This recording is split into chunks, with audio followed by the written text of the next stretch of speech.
We've talked about trade, tariffs, and terror. Well, today we're going to talk about trade, tariffs, and TikTok. What the heck is going on with this social media platform that we all use so much? A lot of stuff happening between the Chinese party and the United States. So let's talk about TikTok today on this episode of The Steve Beeman Show.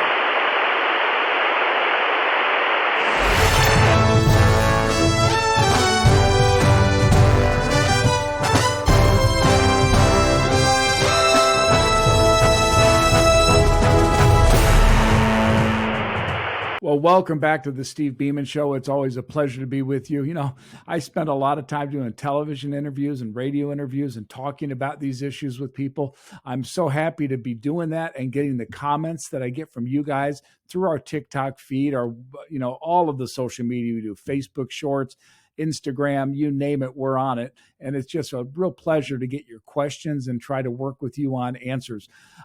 We've talked so much about tariffs. And this issue with China is getting worse by the day. In fact, we're looking at midnight tonight. This is April 8th. We're looking at April 9th, a doubling of the tariff once again on the Chinese Communist Party. That's not good. But at the heart of that, for most of us, is a concern about TikTok. What will become of it? What's it do for us today? What is all the concern about it? And really, are there any other alternatives to it? So we're going to talk about that as we progress on the show today. But let me get started, as we do, by looking at the markets today. This was a really bizarre day. If you follow the markets, you saw overnight markets trading way up 2-3% on the Dow, the S&P, and the NASDAQ. I mean, really outstanding stuff. And then coming through the day, all that fell off the bandwagon. The reality is what's happening, as we've discussed, is volatility because of the trade negotiations going on. If you're looking at this like I am, and you're saying, okay, is this trade thing going to be bad or good? It really depends how the trade gets negotiated between us and the other countries. We had a couple of days ago, Benjamin Netanyahu from Israel say they're going to drop all trade barriers. Well, that's really, really good. We even have the European Union coming a little bit to that side of the table saying, hey, we're going to drop the trade barriers as well. That's only good. Ultimately, the goal of this has to be to get to a free trade world. We don't want biases in trade hurting countries at the expense of others. I did get an interesting comment from somebody today asking about why we put 10% tariffs on countries like Madagascar and some of these other places that are really not economic powerhouses. I think one of the islands has only penguins as residents. But the reality is, I think what the administration is doing, and I'm speculating here because I don't know these people, so give me a little license here.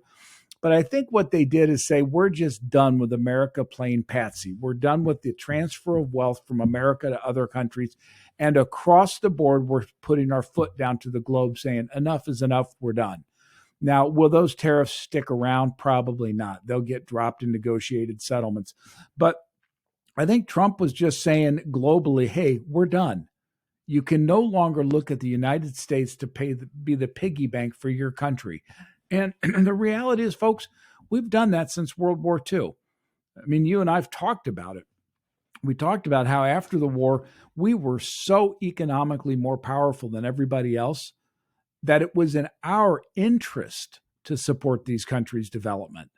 And that, frankly, is how China got such good treatment. They were considered a developing economy, and as a result, they were given all kinds of trading goodies. Well, they're no longer a developing economy. They're the second biggest economy in the world. They are in a position now where we should certainly have free trade. They do have a very painful tariff policy on American goods. They also have work rules that make it almost impossible for American companies to begin operating in China. And they do things like steal our artificial intelligence ideas and our intellectual property. I don't want to say they're an enemy, but China is certainly not our friend, and they never have been. China's always been out for China, number one. So when we talk about America first, they've always been China first. And you've got leadership there in Xi Jinping that is hearkening back to the days of Mao, trying to really control that whole system and that whole culture to make it operate as one monolithic thing. I don't know if you follow this like I do, but Xi Jinping actually got elected to a third term as president, if you can call it an election, which is a breaking of precedent. Up till him, since Mao, it's been a two-term limit. Well, now he's broken that trend and he is trying to become another Mao. And that's why China's standing up to this so much. They're saying we can't be second tier to the United States. They've accused us of bullying and blackmailing them. Well, the reality is they've been bullying us for years. Their currency manipulations, their trade policies, their tariffs, all of which have conspired, to use that word, against American manufacturers. Well, now China's in a bit of a weird problem because their economy isn't very strong. They've built it on this expectation of real estate. Well, the problem is when you have all that real estate built, you have to have a growing population to fill it. And the Chinese have the opposite problem. Because of their one-child policy that Mao put in, they now have a significant population decline in play. I think the numbers are they're at about 1.8 billion people now. Roll that clock forward 50 years, I think they're at 600 million. I mean, they're in real trouble. And I think that this is a time that we can go to them. We hold all the cards and we can say, look, let's level the playing field on trade. Let's allow U.S. companies to sell to your people, or we're not going to let you sell to ours. I don't think it's unfair. I don't like it because I don't like restrictive trade practices, but there are times you've got to say, hey, we're done. Enough is enough.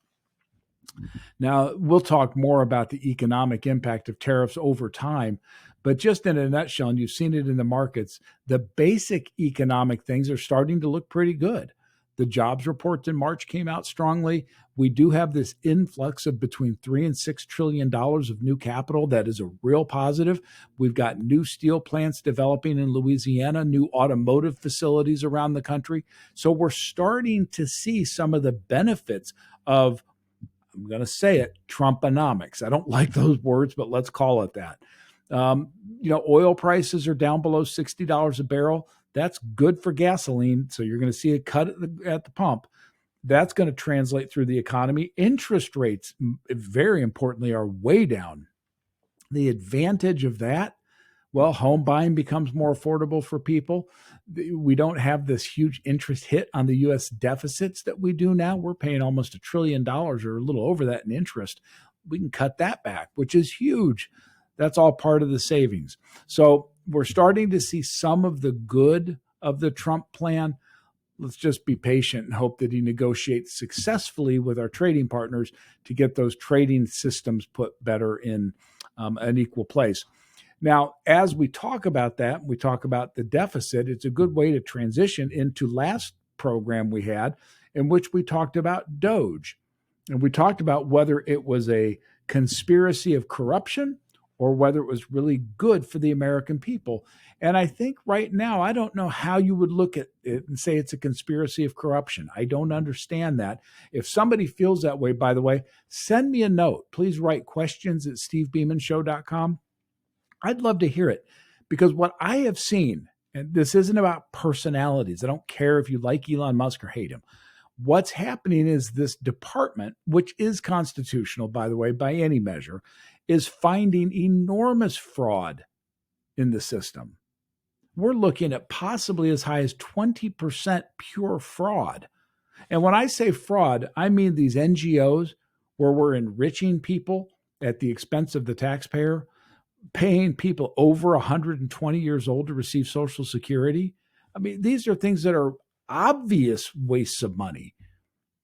Well, let's hope Doge continues, because if they're right, and if we do see 20% of the fraud and inefficiency cut out of the government, well, that's about $1 trillion in our pockets. That's a lot for you. And if you're in that age bracket from 20 to 30 or 25 to 35, that should resonate very big with you, because it means you're not going to be just completely, I'm going to use the phrase, but handcuffed by tax policy over the next 20 years. We've got to fix this now for your sake. And I'm glad to see that we're seeing the 20% type numbers come out. I think right now they've only done about 60 billion or so, but it does look very promising that they're going to find the additional monies in there and we can start cutting the budget because we have to get the waste out of the system. And I go back, some people have said to me, they just don't like this. They don't like Doge. They don't like Trump. They don't like all this. Keep in mind, Trump is not the first president to say this. Barack Obama talked about slashing the budget, and he cut more employees than Trump has. Bush talked about it. Clinton talked about it. This has been going on for every president that's ever been. The difference is Trump is not only doing it, but he's doing it in a very transparent way.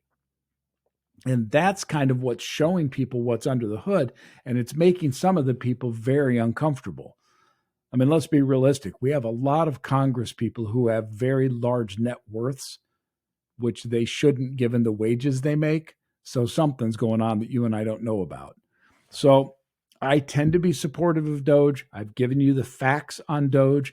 I hope that you'll take a critical look at it and see if you think it's viable and worthwhile to save maybe up to 20% of our budget through fraud and abuse.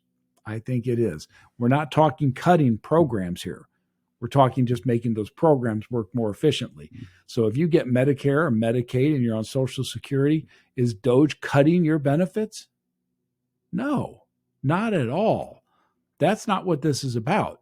It's making the system more efficient so that you can be assured of getting your benefits. No system can survive with 20% fraud. We don't want to see these systems have problems. But we've talked about that at length and we'll continue to, but I do hope you'll keep in perspective when you look at Doge what it is actually doing. I don't think it's a criminal enterprise. I think it's actually there to try to help, and we've made that case through our podcast. So I want to, as we look at the whole Doge thing and the budgets, we now are talking about these trade and tariffs, and that takes us into this most interesting thing of TikTok. I mean, 10 years ago, none of us knew what it was. If you're over 60, you probably still don't know what it is. TikTok, in short, is a social media site that allows you to share video clips, and it does it very easily. Now, the difference between Facebook or Instagram or these other sites that do this is that TikTok is very creator-centric. It's very friendly to the creators of content as opposed to the advertisers. Now, it allows advertising, and I'll give you the numbers in a minute. It's a huge advertising vehicle, but the system itself is very friendly to creators. So you can go into TikTok, use your cell phone, and create a short video instantly. And that video can go out to millions and millions of people. So from a creator economy, from this idea of the idea economy, TikTok is just enormously valuable. It allows you to share ideas like the Steve Beeman Show. It allows you to share ideas to your friends and to become more aware of the things you care about. Now, that goes into where there's a little bit of an interesting dilemma here. One of the secret parts of TikTok, and those of you who use it know what I'm talking about, it tracks your usage. So the algorithms within it can give you more videos that feed the things you like to see. Okay, that doesn't sound bad. Well, it can be bad because it becomes very self-serving. If you like vanilla ice cream, all you're going to get is vanilla ice cream based stuff. You'll never see strawberry or chocolate or any of the other flavors. The danger of social media algorithms is that it self-limits you to only seeing what you want to see. You'll never get a disconcerting point of view. You'll never have somebody that disagrees because you self-selected that out. That is the core of the danger of social media. In fact, there was a show called, I think it was called Social Media, and it was all about these algorithms and how they drive content and drive this stuff. But with TikTok, it's interesting because not only is it driving content to you that you self-select, all of that data, because TikTok is owned by the Chinese Communist Party. And you can say, well, that's not true. ByteDance is a separate company and all that. In China, No company is separate from the party. And that's a fundamental difference between the Western societies in which we have, you can argue at what level, but we have general freedom, and a communist system where they really don't. The Chinese Communist Party is directly tied in to TikTok. Why is that relevant? Everything you search, everything you look for, everything you publish on TikTok is fed right into the supercomputers in Beijing.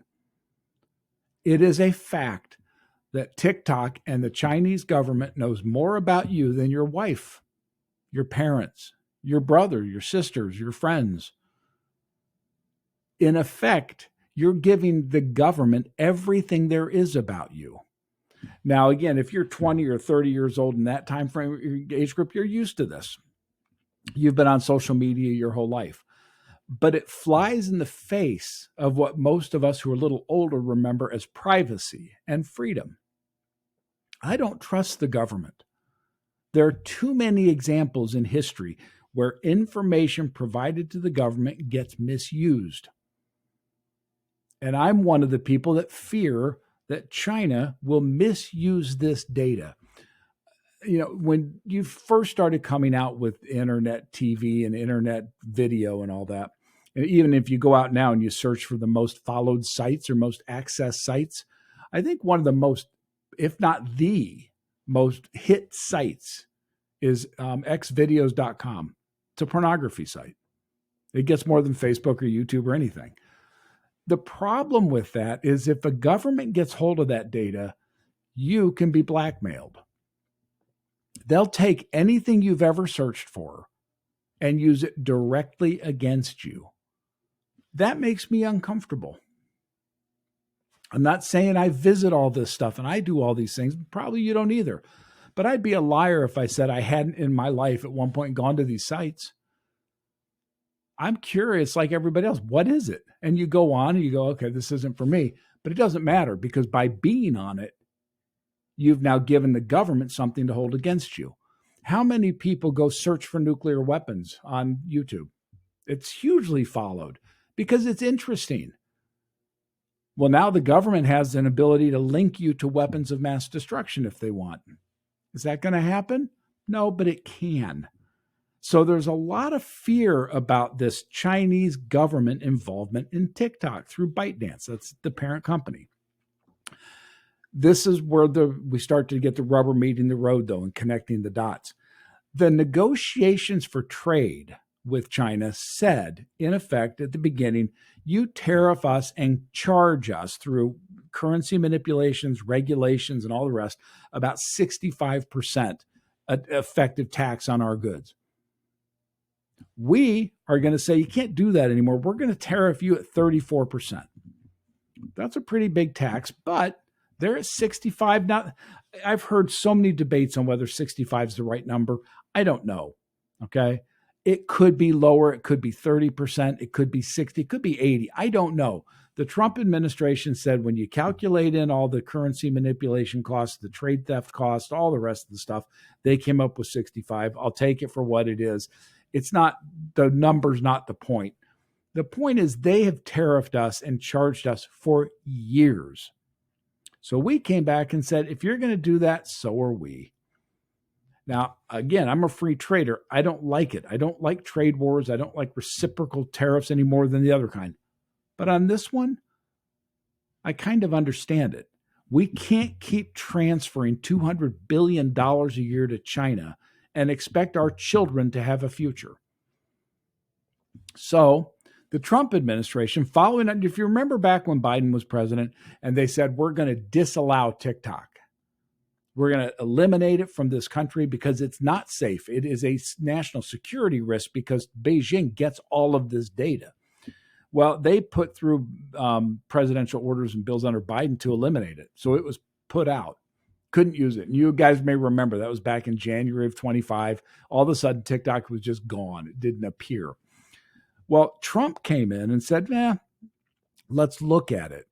If the problem is the Chinese government's ownership of it, and it is, what if we cut a deal with the Chinese government that said, the US usage of TikTok will be owned by a US company. We'll do a revenue share, so there's some revenue sharing here, but we're going to do this so that the US consumer controls their own data. We don't want governments getting this data. So that became part of the tariff negotiation. China originally said okay, and they threw TikTok into the tariff negotiations. Well, it was last week, I think, when Trump stuck by the 34%, and China said, if you're going to do that, we're not going to put TikTok in the hopper. It's no longer on the table. Well, it's still here for another 75 days. It's till mid-June before it gets taken off. But it is a big economic engine. I think globally it does about 100, and I have the actual numbers, and I want to give you the right numbers because this is important. I think it's like $160 billion that it generates in revenues. Excuse me, it's 150 million users. It's like $16 billion in ad revenue. I mean, 16 billion is a big number. If you look at that, about 8 million of it, 8 billion of it, I said million, billion, is US money. So we're looking at a large economic engine here. And that's why it got thrown into this tariff stuff. It's a big player. Now, in addition, but you look and say, and as I said, there are 150 million users of this. Think of the power of that platform to guide discussions, to paint ideas, to ideologically spin things. I mean, I don't trust China. If you look, they have an AI engine. Many of you have used ChatGPT. Well, the Chinese have their own. The name of it slips my head, but it's a Chinese version of a large language model.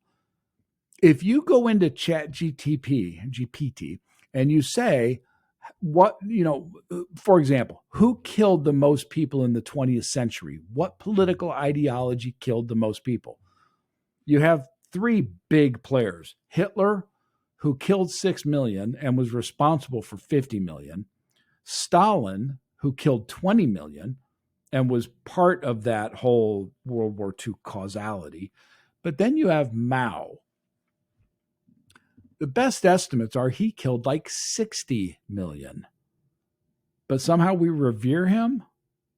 These were bad guys. My point with that, if you go into ChatGPT and you say, who killed who in the 20th century, it will give you the facts. Nazis killed this many. Soviet communists killed this many. Chinese communists killed this many. If you go into the Chinese version of a large language model, it will say Hitler killed this many, Stalin killed this many, and some people have accused China, although that's not supported by evidence. It's blatantly biased. And that's the kind of danger we have. If TikTok is controlled by the same government that will that much bias its large language models, do you not think the information you see will be biased? And you can say, well, I go on there and I look at furry cats. I get it. But interlaced with that are going to be policy-driven memes or videos, whatever you want to call them. So it's something to think about because the power of TikTok is not just the money. And again, 16 billion is a lot of money for an advertising site, but it's this 150 million users. That's a lot. And that's a lot of power. And you could say, well, X has that much power. X has a lot of people, but it doesn't report to a government. If anything, X gives too much freedom to its speech, many would say. Even Facebook now, they've come out and said the U.S. government forced them to censor things. We don't want that. I don't want the government censoring talk. This whole idea of misinformation, who the heck determines what that is? I just want the ideas to come out so we can judge them on their own merits.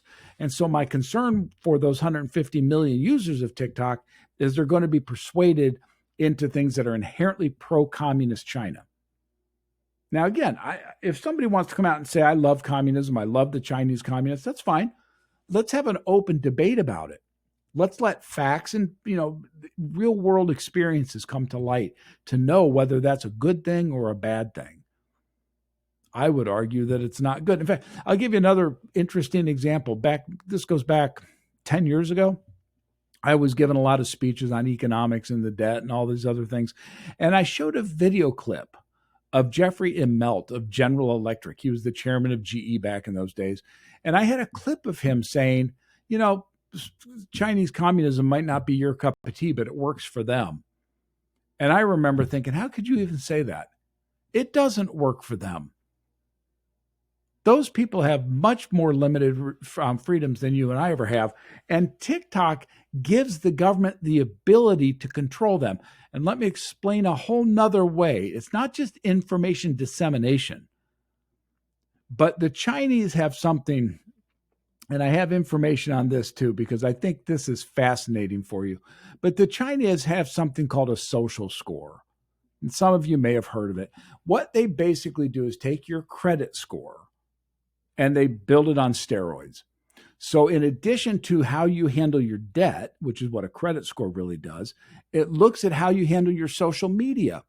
What do you view? What do you like? What do you comment? It handles how you handle all those social aspects of life. Who are your friends? I don't want to be judged by that.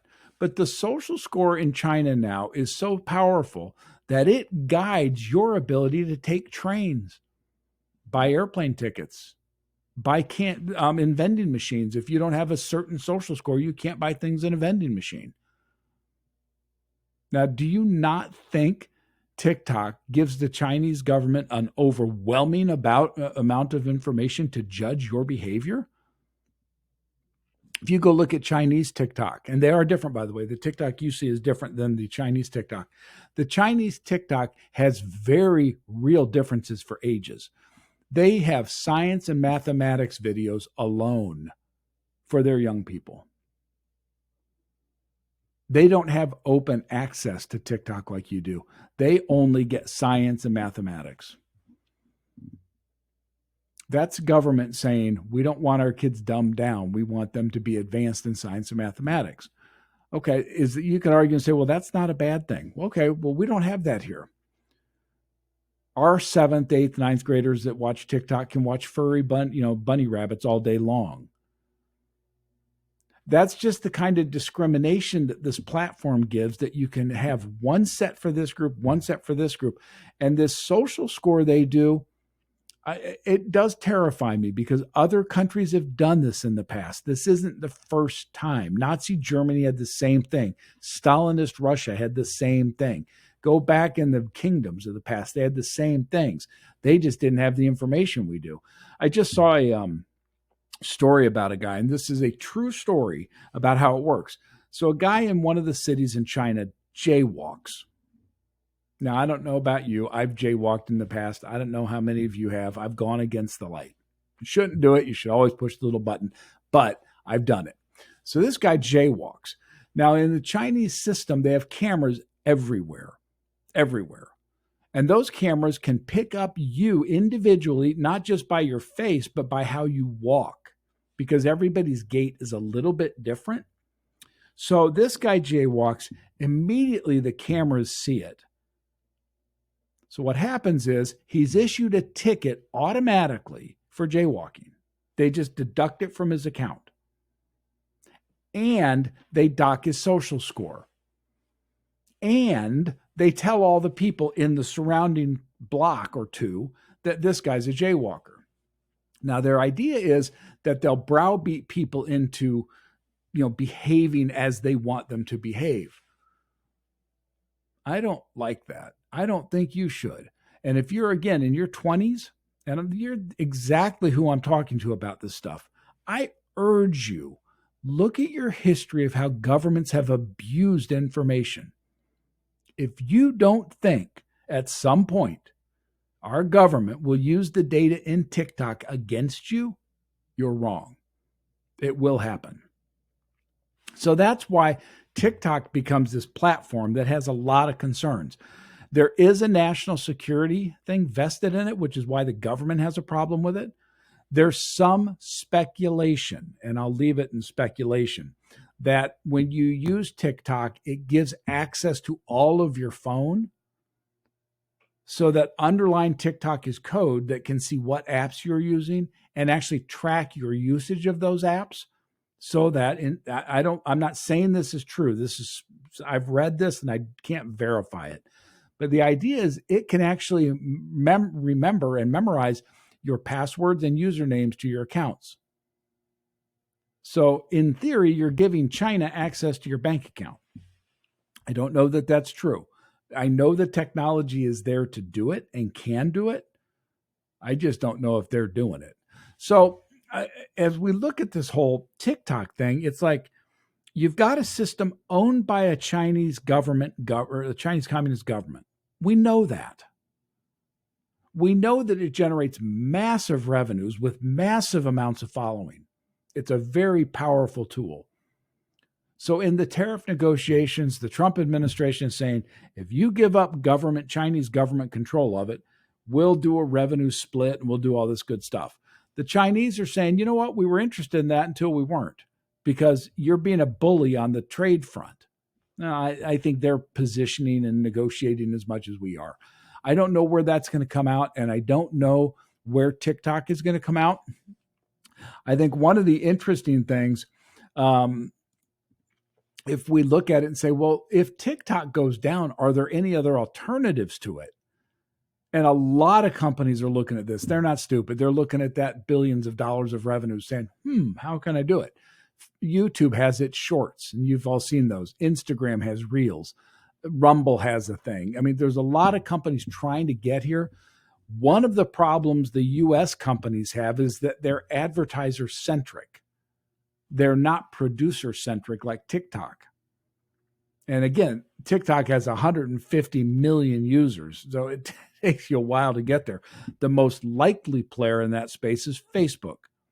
And Facebook is looking at, I forget what they call theirs. I wrote it down here because I wanted to know. I think they'll do it through Instagram on the Reels. But they've got the following that could actually compete with TikTok. The question is, will they do it? I don't know. So I think if you're a heavy TikTok user, and we promote the Steve Beaman Show on TikTok, the question will be, if it goes down, what becomes the replacement? Is it Threads?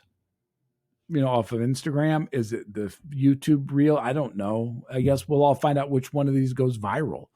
There's no way for us to predict sitting here right now, what's going to happen. There's one I found, by the way, in doing some research on this, called Clapper.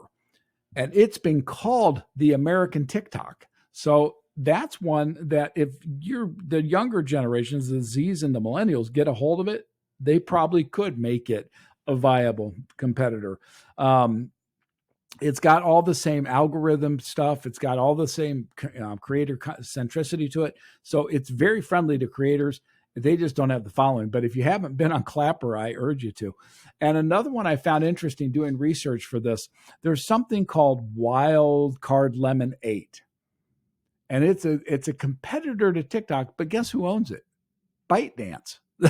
They own TikTok. So they're just creating another one to say, well, if this one goes down, we can use that.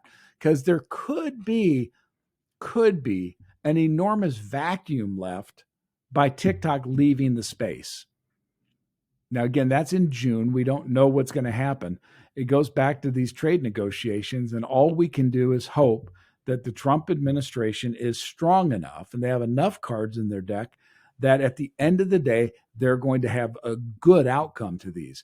I think personally, it's likely that China will finally, ultimately break down. I think they'll give a little bit. That is both a hope and a belief, because I don't think they have a choice. So I don't know. I just don't know. But I think we have to look at the administration and say, please do it. But I want to go back, and I had some other notes on stuff I want to talk to you about. I want to get back for a second on the social credit score. And I wasn't doing today's podcast on the social credit score, but it is an important part of the TikTok experience. This whole thing, I mean, they're looking at things like travel restrictions. You can't go to certain places. You can only see your family so often if you have a bad credit score or social score. I mean, these are things that are very real. That's very dystopian to me. And if you look at what we've done at the Steve Beeman Group, we've written books about how the coming digital economy could lead to what we've called a 10-10-10 economy, where you have producers, innovators, and operators, but everybody else is superfluous. If that happens, because technology drives us to that, the last thing you want is the government telling you what your money is worth. And if you don't think that can happen, I'm going to digress again. I wrote an article in 2017, I think it was, about the coming digital currency in the US. And everybody said, you're crazy. That'll never happen. Well, the Fed is now coming out with the Fed coin. It's a currency based on blockchain digital technology. Okay. Now, again, take that and TikTok. Start to connect these dots. And I don't want to sound like Glenn Beck with my whiteboard, but there's some truth to this. If you take the TikTok technology and you tie it to the value of your money, because your money is now in digital currency, which you can adapt the value of it on, in real time, what does that do? How do you possibly make that work? That's scary to me, because that's happening now. And I don't like to see a nation's currency tied to a nation's social score. So that becomes part of this whole issue of TikTok and the government's ownership of it, and the government really scraping off that data. I don't like that. I do think it's possible in these negotiations you can end up separating that a bit. The ultimate goal of the administration, and this was true of the Biden administration too, so I don't care if you're Republican or Democrat, it's all true. Both sides have been trying to cut that tie between TikTok and the Chinese Communist Party. I think that's necessary. Obviously the 18 billion or whatever it is in revenues, we can split that up in some way that's fair. But until we come up with an alternative to it, we have to come up with a way that we protect American civil liberties and Americans from being overly run by what this data could do. And again, I go back. If you don't think the U.S. government is capable of doing that social score and tying it to your currency, just look at what they've done. I mean, what is MK Ultra? You go look at some of the stuff this government's done, and you can say they're capable of anything. This is a logical outcome of currencies. It's not even that far flung. And it's not something that you could say, well, there would be half the people say it makes sense. Why would you care about the value of your dollars if you're obeying the social laws? Well, I don't want the fact that I decided to jaywalk to hurt the value of my dollar. And that's the kind of control you're looking at. Again, we in this country have this attitude. 100 years ago, if you said to somebody, the government is going to, monitor whether or not you speed on the highway, people would say, get the government out of it. It's none of their business what I do. Roll the clock forward today, and there's a whole lot of people who say, well, the government can watch me. I'm doing nothing wrong. You're not doing anything wrong today. But government rules and regulations can change real fast. And when they do, if they've monitored everything you've done, everything you've thought, everything you've looked at, they've got complete control. So that is an old guy's perspective for young people on TikTok in general. But as it goes to this trade thing again, we're looking at a period here where we're trying to settle these trade things, and we'll see what happens. Let me move real quick into questions and answers, because I got an awful lot of them, not just about this, but somebody had asked me what the demographics look for on TikTok. And as I said, it's about 150 billion people, or million, excuse me. Most of them are 16 to 24, about 60%, but they are starting to extend that. They're starting to get a little bit higher in years. In fact, the fastest growing group turns out are millennials, 35 to 38. So you're seeing growth in this social media type experiment. I don't think most people care it's TikTok. They're just looking at a way to get entertained very short term. Average users, 55 to 60 minutes a day. So I laugh. How many times do I hear people say, I don't have time for that. I don't have time for that. But we have time to spend an hour a day on TikTok? That seems quite a bit. Interesting creator notes. And for those of you who have some entertainment skill and want to go do this, this came out. They do about $1 billion globally in creator payments. So the people who do videos do that. Top creators make 200 to 500,000 per episode or per video. That's a lot of money. That's a lot of reason for people to create content. Average small creators get 100 to 500 per post, but that's still real. If you're looking to make some extra money, why in the world wouldn't you do that? And that ties into, and that's a great question that came in, because it ties into this idea of why it hurts so much if we cut TikTok out. As I said, they're creator centrics. We're hurting the creators more than we are the advertisers. Nobody wants to do that. Nobody. So I'm hopeful that the government will settle this and we can keep TikTok. Another question came in about whether or not there's the money here in the States to do this. The answer is absolutely. You go look at the major tech firms, they're looking at it today. They don't jump into it because they don't have the base that TikTok has. You have 150 million users there. As I said, the biggest is Facebook. So you don't have that kind of a market that's already embedded. If a platform locally, and if you're a really good programmer, if you want to reach out to me at questions@stevebeamanshow.com, I'd love to talk to you. We're looking at something like an $8 to $10 billion program here. If you could rebuild TikTok, it's huge. There's just a lot of money there. The algorithm isn't the problem. Almost any AI engine could build you the algorithm. The site itself isn't a big deal. The app isn't a big deal. 150 million users is the big deal. So you have to really know how to go viral. I don't. My marketing team are brilliant and they're learning how to do it with me, but I'm not entertaining enough to get 150 million users. Another question that's came in, I was doing some prep on this talking, and somebody wrote me and said, will it actually get banned? And I don't know. As I said, we have until June to do that. It did get banned under the Biden administration, so it's been done.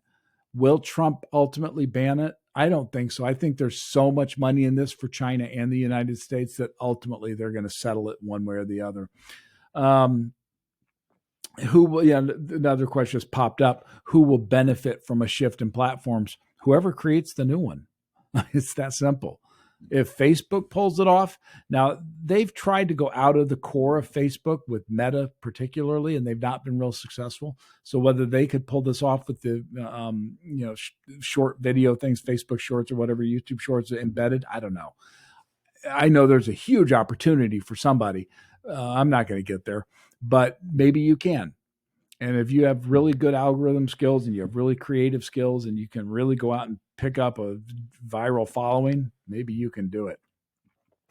So, by the way, just one last statistic, and I keep notes because I get questions on tons of this stuff, and I don't know everything off the top of my head, believe it or not. I actually have to study stuff too. But it's like 66% of the American public, that's a big number, think that this TikTok thing is a problem. Now, most of those are older, right? They're not in the millennial Gen Z age group. They're older. And they think it's a problem for the reasons we've talked about. They're scared of it. 66%. And I think a lot of them realize, as I said early on in this, and please don't be dismayed by this or don't be shy about this thought. China's not our friend. Now, again, it doesn't mean they're an enemy. They're just not our friend. They are China's friend. They are very much China first. Every policy they have is China first. The Belt and Road Initiative they're doing is all about China first. And you could say, well, that's good. Well, how about we put America first for once? How about we look to the guy in Flint, Michigan, who needs a job, who lost it to this globalized economy? The guy in the Rust Belt, any of these people, millions of people who got displaced as we move production overseas to try to be fair to these other countries' development. As we look at China, I hope we'll just be honest about it. And again, I welcome your questions. So write me at questions@stevebeamanshow.com. I've been on a lot of talk shows about China. I'm happy to talk about it with you. Not all negative. I have a lot of respect for the Chinese government and the Chinese people. I just know that their interests aren't always aligned with ours. And I think it's high time that we start to look at our interest ahead of the interest of the rest of the world. That's a philosophical discussion. It's not even economic at that point. I mean, I tend to be a America first economist type. There are a lot of people who are globe first economist types. Well, neither is wrong. It's just a difference of opinion. My opinion is about high time we brought things home to the U.S. So let's hope the capital comes in. Let's hope the repatriation of manufacturing comes in. Let's hope that Doge finds the 20% of fluff that's in there, that we can cut that out. And let's hope that we can settle these trade tariffs for the benefit of the United States and for the benefit of all of you who use TikTok. And by the way, don't forget to look me up on TikTok. You can go to Steve Beeman Show there and take a look. But anyway, I appreciate once again you're joining me. I look forward to the next time we share together. Keep the questions coming at questions@stevebeamanshow.com. I really enjoy it. Pop in on social media and see us on Instagram or TikTok or any of them. I do now publish on Substack, so we have articles going up there. I really enjoy it. I enjoy these dialogues. I enjoy very much communicating with each and every one of you. So spend a moment with me and I'll spend a moment with you. Thanks so much. Enjoy it. And I look forward to you on the next episode of the Steve Beeman Show.